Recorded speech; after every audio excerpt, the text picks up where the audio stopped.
The stream starting up, Phillip, Terry. Oh,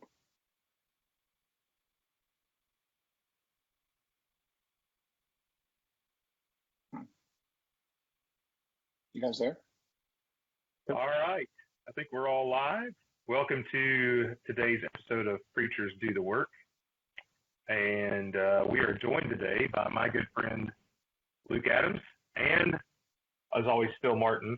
For those who don't know Luke, Luke is, well, I guess I should be honest and say I've known Luke almost all of his life. He was actually the ring bearer of my wedding and was much handsomer than me back then and still is. But Luke also worked with me for a summer in an internship and is a fantastic gospel preacher, but graduated from Middle Tennessee State University with his degree in public relations and marketing. And he has gone that route and has a lot to offer us in that kind of area of expertise. And so we thought it would be good for our broadcast today, to kind of cover some things with Luke and to talk about marketing and how that affects or can affect the church and how that can be used adequately within the church. And so, Luke, we just want to say thanks for joining us today. We really appreciate it. Yeah, thanks for having me. I'm excited about this. And for those who don't know, Luke is in Kansas City. He lives there with his wife, Bailey, and he works in the healthcare field doing public relations and marketing, but he also has a kind of a side gig called GivingHost. I think his website is givinghost.com, which is a web hosting and marketing solutions company. And one of the cool things about that, real briefly, is not only does he offer those services, but he also, in the process, when you use his web hosting service, there's a portion of that goes to charity automatically. And so there's some really cool things about that. And so let's dive into our topic today, though, which is marketing in the church. And I'm just going to get us jumped off with this. I've had people say to me before, Luke, that marketing is not something we should really do in the church, that there's no place for that, that that's more of a business world kind of philosophy, and that's not something we should be involved in. So how would you answer that kind of quickly? What would you give as an answer to that? Yeah, unfortunately, marketing can kind of be seen as something that's negative, kind of a dirty word, because you think of the word telemarketer, it's got the word marketer in it. And we kind of tend to look as telemarketers as an annoyance, something that just bothers us. We never really want it. There's never time for it. And I think when a lot of people think of marketing, they automatically think that marketing is selling, and it's all sales. And while sales and selling is a part of marketing, it's just a very small part of it. It's not the overall big picture of it. When you look at kind of at the bottom line of what marketing really is, it's about identifying and meeting needs of people. It's really about offering value to people. So if you think about our role and our job as Christians, I think you could say that we have the greatest solution to the biggest need that the world has. And if that's the case, then we all have a responsibility to be invested in some kind of marketing if you look at it with those terms and that definition. Yeah, absolutely. Right. I think one of the things that is important to recognize is that with that weighted or biased term marketing, we lose focus. And so if we shift that off the table, we just talk about sharing the gospel or encouraging someone to consider the fields around them in a new light, or we just start defining things in a way that connects to God's work, then we can shift. And so one of the things we've got set up for us to start with is to how do we capture the essence of the body of Christ and then take that in a compressed, compact box of ideas and share it into these different areas. And right now I'm talking about not just social media or not just print media or not just video context of all types. How do we go through that process of thinking through what's significant about the body of Christ locally, and then explain it to a new generation that hasn't encountered it before? Sure. So whenever you think of the word brand, I mean, typically if you think of the word brand, we all have our favorite brands. Usually we'll think of big brands like Apple or Target or Chick-fil-A or brands like that. But really what a brand is it's about what you want people to think about your organization, your company, business, or your church. It's what you want to be in the minds of people as soon as they hear the name of your church. So if you go to a church, it's called First Street Church of Christ, and someone hears First Street Church of Christ, you want them to have their initial thoughts to be, oh, that's a great group of people. They're very loving. They follow the Bible. That's really what a brand is. It's what people think in their minds about your organization or your church or your business. You want me to go ahead and talk about the brand essence triangle and what I was Yeah, that'd be a great way to talking to kind you of about? Okay, segue into that. sure, So Luke's going to sure, show us on the screen here a concept that's used in his experiences and kind of redefine it for us. sure. So this is a tool that I love to use. I'm very passionate about this tool. I did not come up with it. I can't take credit for it. I learned about this in one of my classes in school, but this is called the brand essence triangle. And really what it is, there's a definition here. It's the fundamental core idea the brand should stand for in the mind of potential guests and members. I kind of changed the wording to make it fit more of a church setting. But I just kind of made one up here. Um, this is what you're seeing on your screen is an example of what it could be for your church. So you start with the basics of what you need. You know, you need building songbooks, and then the next level is what you offer. A loving family, accountability, truth and spirit-led worship. What kind of people do you want your church? What kind of characteristics would describe the people that are involved in your church? Forgiving, prayerful, servants, hungry for truth. What do you want people to experience? Well, you want them to experience a welcoming church family, encouraging teaching, emotional benefit, love, joy, and trust, personality. When you get to the personality level, this is one where you should try to almost describe the personality in terms of a person. So if you would say, well, you know, he just has a real love for others, always willing to go the extra mile, you kind of start to describe it the way you would describe a person. And then you take all of those characteristics together and you boil it down to the brand essence. Just 2 or 3 words that you want to be the driving force and the driving factor behind everything that you do.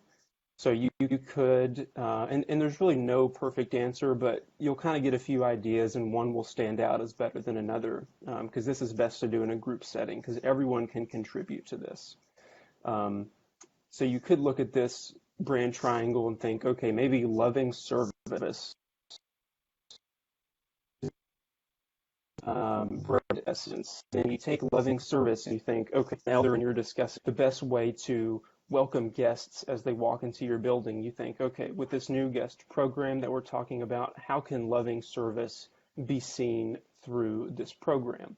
Or how can loving service be seen through this gospel meeting that we're about to have? So it really defines everything that you are doing and are going to do in the future.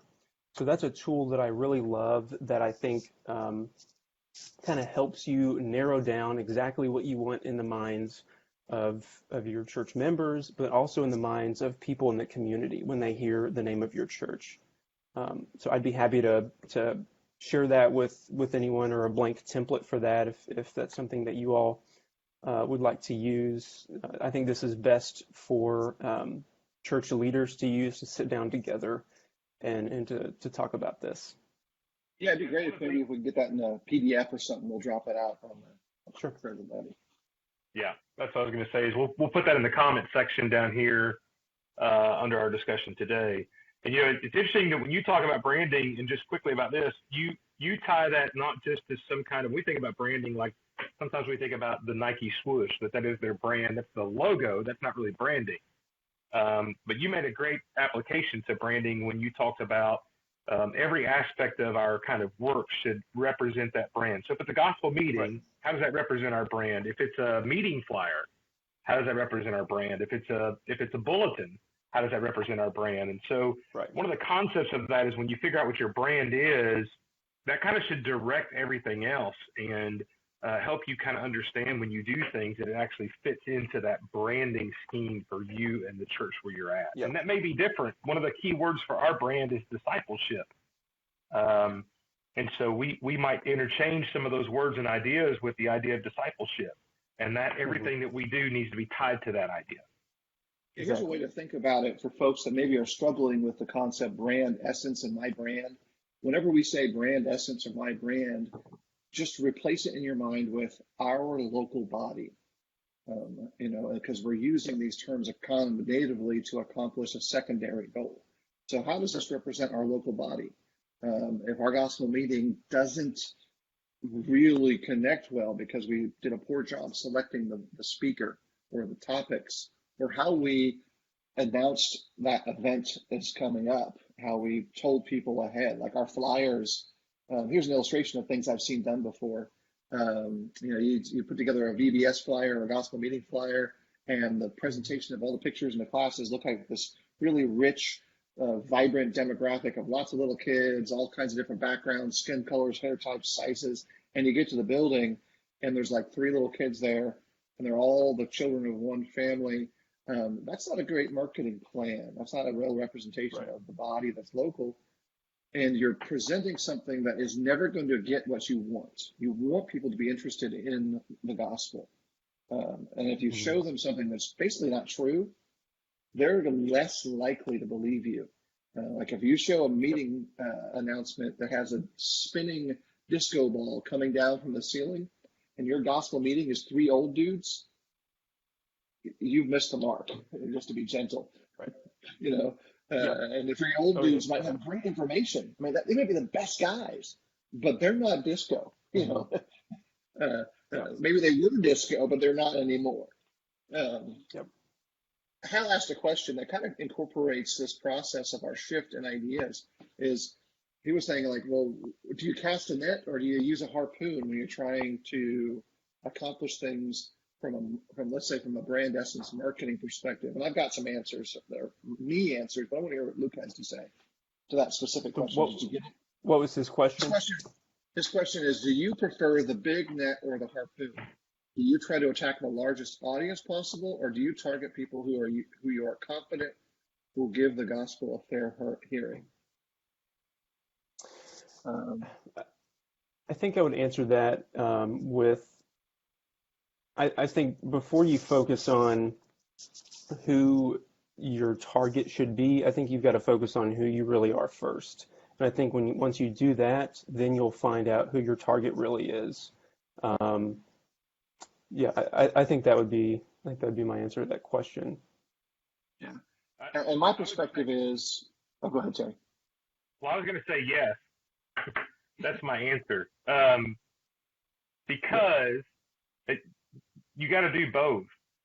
And I think if you understand your brand, you can present it in a way that accomplishes both. But there has to be a way that you are out there constantly casting a net, trying to get a large audience. But then you also have to take the time to harpoon and try to get a specific audience. And by the way, truthfully, that's what businesses do.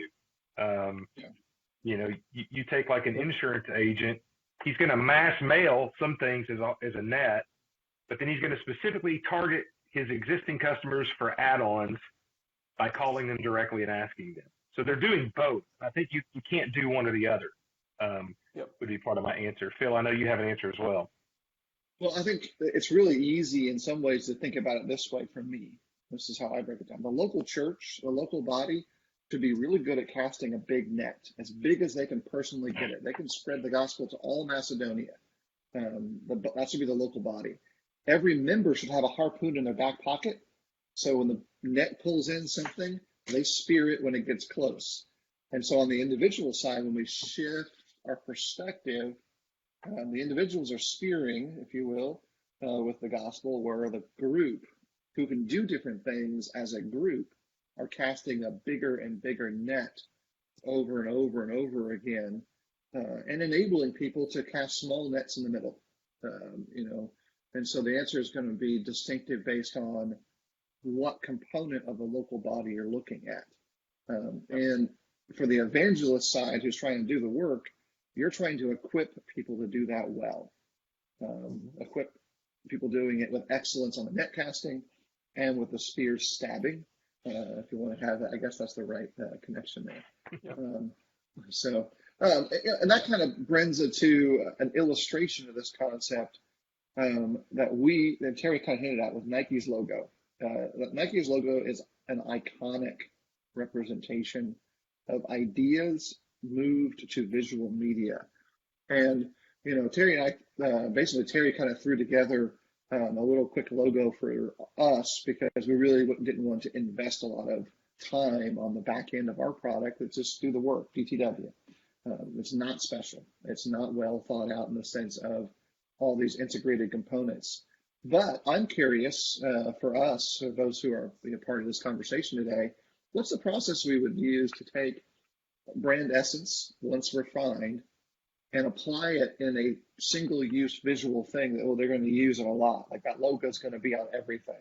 Just like Apple's little sliced apple, chopped out apple is now on everything, and Nike's little swoosh. And some of the what, where, when, whys, and hows of you shift from, we know who we are, now let's start presenting it out there in small little tidbits. Yeah.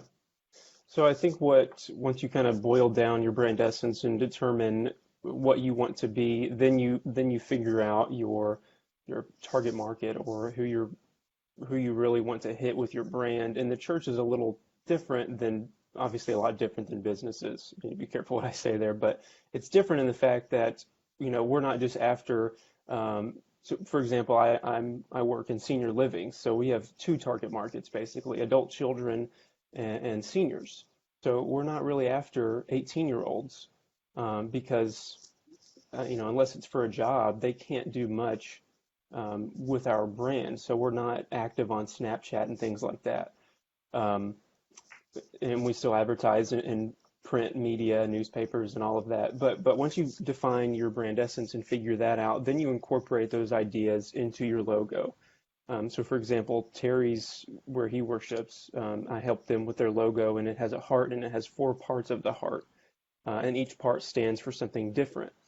So if you talk about, I wouldn't know what their brand essence is, but let's say it is loving service. A heart would be a great representation of loving service because you think of a heart, you think of love.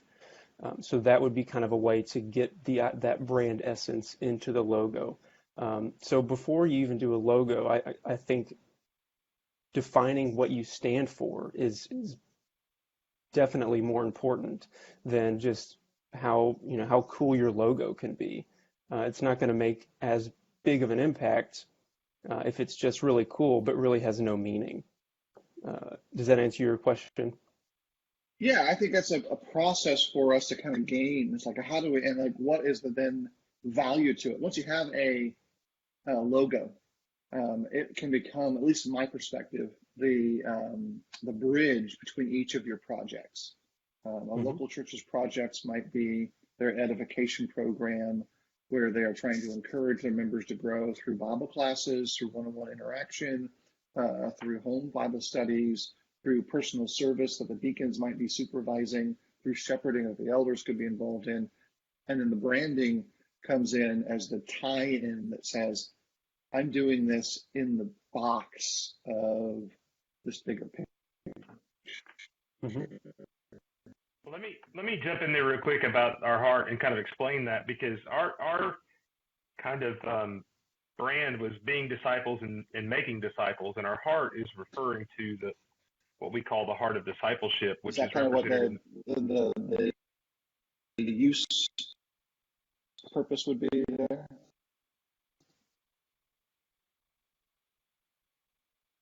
I'm sorry, did you ask me a question? Your internet cut out a little bit.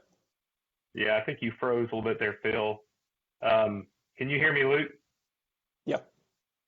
I'm gonna jump in while we try to maybe Phil get caught up about our logo as kind of a further illustration of that our brand is really the idea of being disciples and making disciples, and that's kind of where we took that.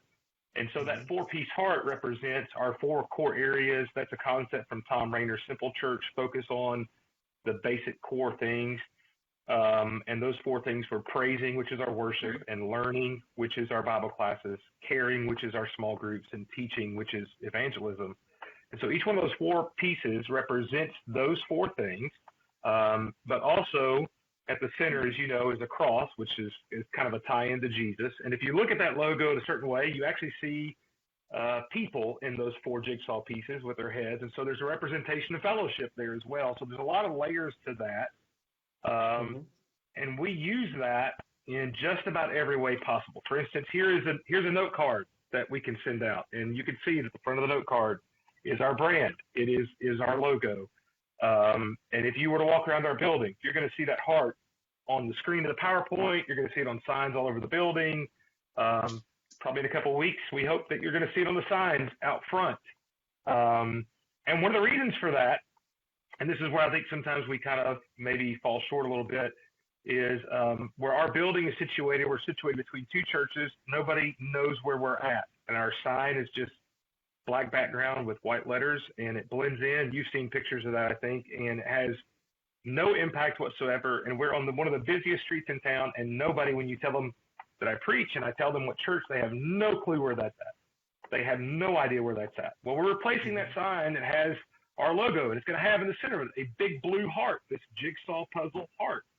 And so from now on, I can say, hey, we're the church with a blue heart, because we're going to be the only church in town with a blue heart on their sign. And all of a sudden, that stands out a lot more. And that just gives you some recognition. Now, that does a lot of things. That logo, just like the Nike swoosh, for us locally in our community, is going to give us a lot of recognition. But then also, there's some deep, rich meaning to that as well. It's not just something that was kind of, just put together in some convenient, trivial way. You and I had a lot of discussions about that, and even the colors and all those things. There's a lot of stuff, even the font. All that had an important meaning as we unpacked and then repacked that. And I think sometimes, maybe Phil's back with us, I think sometimes because we've had this kind of mentality of we have the truth and therefore that's all we need, that we've disregarded some of these things. And as the verse that we've attached to us today says, it talks about the sons of this world are more shrewd in dealing with their own generation than sons of light. I mean, there's a lot we can do looking at the success of other people and learning how to be successful ourselves in that sense. Oh yeah, there's a lot of things that you're back. All right. Yeah. There's a lot of things that even other churches do that are, I think, are great, and I think that we should pick up on. I think a lot of groups do a great job of first-time guests and making that very easy for them, that as soon as they pull in the parking lot, there's clear signage of where I should park, because we've all been somewhere new, and that's kind of a scary feeling that I'm walking into a new place. I have no idea what's going on. I don't know anyone here, but if you see a sign that says first-time guest park over here, or you walk in the door and there's someone greeting you who is expected to greet first-time guests, and they know kind of how to do that, that's very welcoming, and you feel a lot of warmth from that. So that's just one example of a way we can look at what other people are doing, businesses, churches, and then kind of take it into what we're doing, and realizing there's a lot to learn from other people and how they deal with their brand and their marketing. Phil, is he there? Looks like he is frozen again. Okay, so let's just go on without Phil. We've got about 6 minutes left. We want to try to keep this at 30 minutes for all of us. Okay. What would you give, and to those that are listening, we'd like to tell you that there's probably more we'd like to cover, and so we already talked to Luke earlier on about the potential of maybe having him rejoin us at another time to go deeper into some other things. I'm going to ask you this, as we're limited on time, and see where you take it. If somebody was to contact you from just a normal church, let's say 100, 150 members, just that typical church among our brethren, what would be maybe the 3 or 4 most important things you would tell them that they need to do in this kind of area? What would be most important for them to first focus on? Obviously, the brand essence chart would get them started, but once they have that, how do they implement the things we've been talking about today? So the brand essence for sure, I would do that first. I think the next thing that I would want to communicate with them is um, obviously our job as Christians, evangelism, teach the lost, our core responsibility. And if you look at different kinds of marketing, still the most successful kind of marketing, and in my opinion will forever be the most successful kind of marketing, is word of mouth marketing, meaning, hey, there's this really cool place to eat down the street. They've got a great hamburger. You should go check it out. Well, the likelihood of me going down there and eating that hamburger has increased significantly if I have a friend or recommendation from someone. So once you've determined that brand essence and who you really are, every church member needs to understand that no matter how beautiful a website might be or how cool a logo might look, at the end of the day, the best kind of marketing is you telling your friends about where you worship, about your church, about what you believe, because that's what people are going to believe the most is you. Um, I mean, I look online at reviews for everything. Reviews are important to me. Reviews from friends are important to me. I was in Target the other day and found a pair of socks, and before I bought the socks, I wanted to know what other people had said about wearing the socks. I mean, reviews and things like that are just becoming more and more popular, and all of that is really word of mouth. So I would make sure and tell them that that's key is word of mouth marketing, telling people that you know about where you worship and who you are. Um, I think I would also tell them um, to make sure to try to integrate all of their marketing together. So the degree I'm studying right now, the big long name is Integrated Marketing Communications. And the whole idea is taking every piece of marketing and making it in the business world, making it a seamless interaction with the consumer. So they go to our website, or they look at a brochure, or they come to an event and they can see themes and they see the same colors and they see the same fonts, and that all ties back into the brand. So if you figure out your brand essence and then you start developing a logo, and then what you need to do is look at all of your kinds of different materials and ask yourself, do they all connect? Because we're all visual people. We all connect in that way. So those would be kind of my first couple of recommendations as a couple of key things that would be really, really crucial is to just kind of take inventory of your brand after you figure out your brand essence, and then ultimately realize word of mouth marketing is the best. It's the most effective kind of marketing.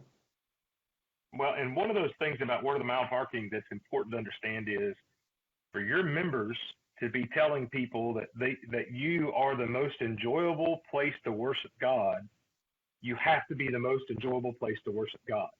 You Yes. know, the reason why we tell people about the good hamburger down the road is because it's a really good hamburger. Right. And so I've been at places before that before we could really evangelize and market, we had to fix ourselves internally first to make it a place where our own members enjoyed serving God at. And so Right. one of the first steps that may be important is once you figure out that brand essence is make sure you're presenting that brand essence to your own members at the time. Because if you're Hmm. not, then you won't be able to have any word of mouth.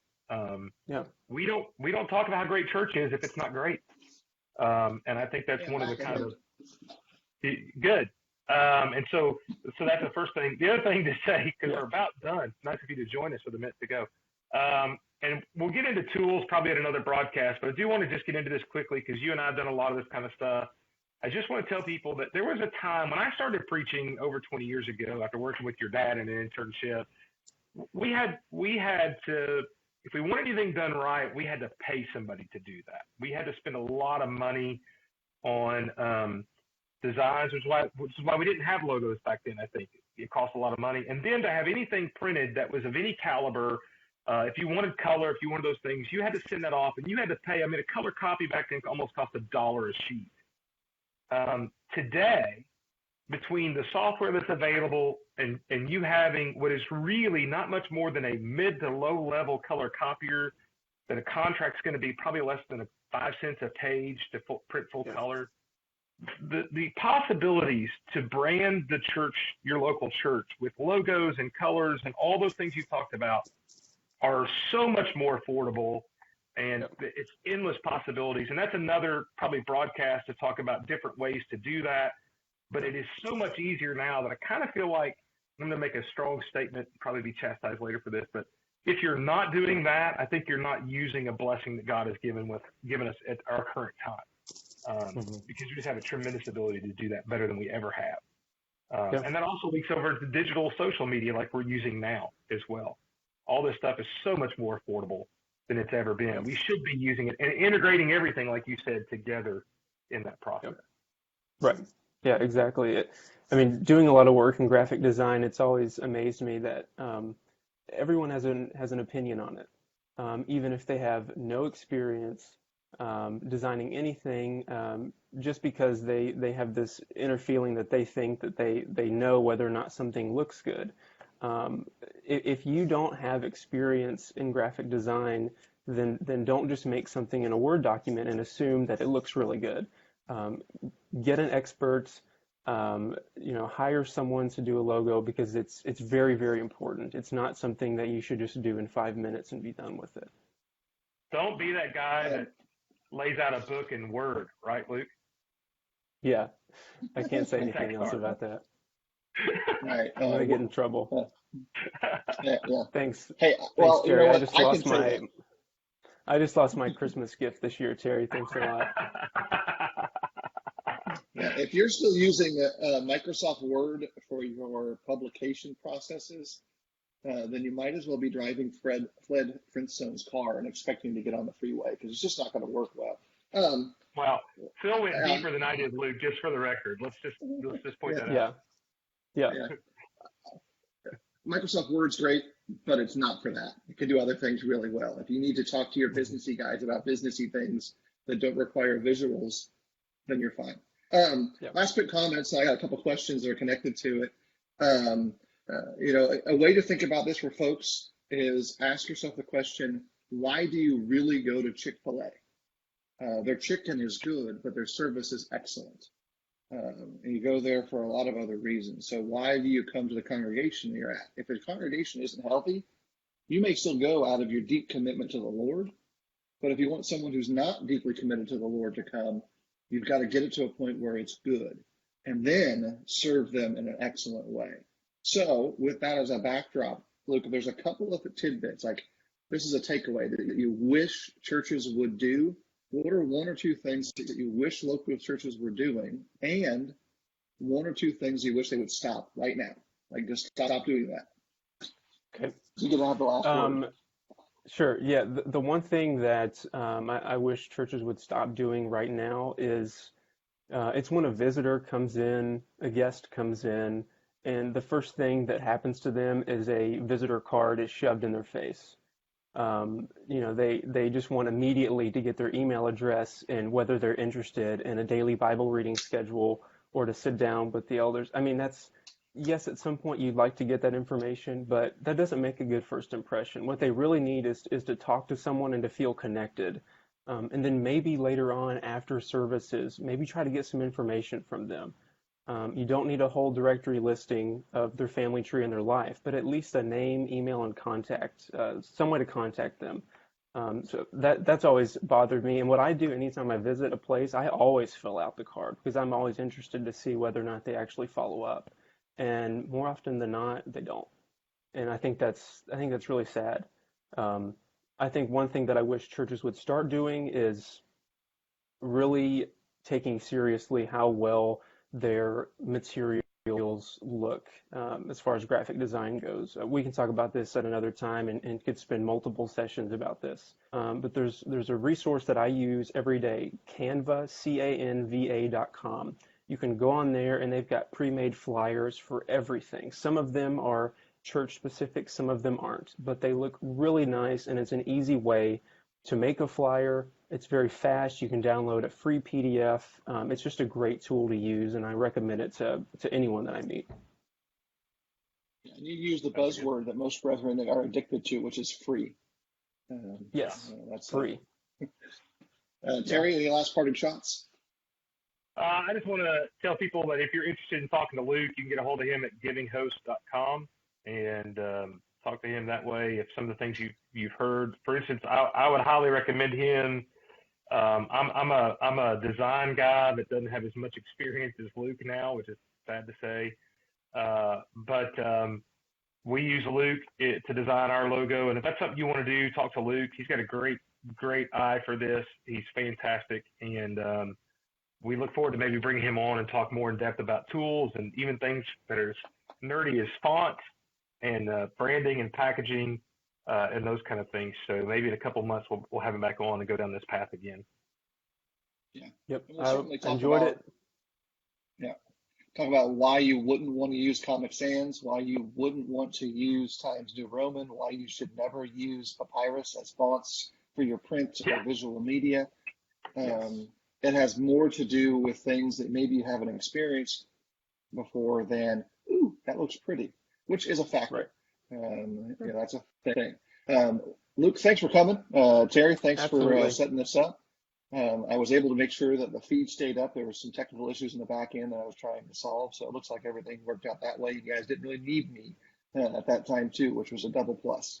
For those who are watching, like, comment, share, ask questions. You can contact Terry, Luke, or I through all the various socials. Luke is at GivingHost, is that right? Is it GivingHost? Yes. Is that the GivingHost.com. And Terry exists in the natural world at some place in Alabama, and you can find me in all the social spheres hanging out on the digital realm. Everybody have a great day. Thanks for joining in. Yep. Thanks.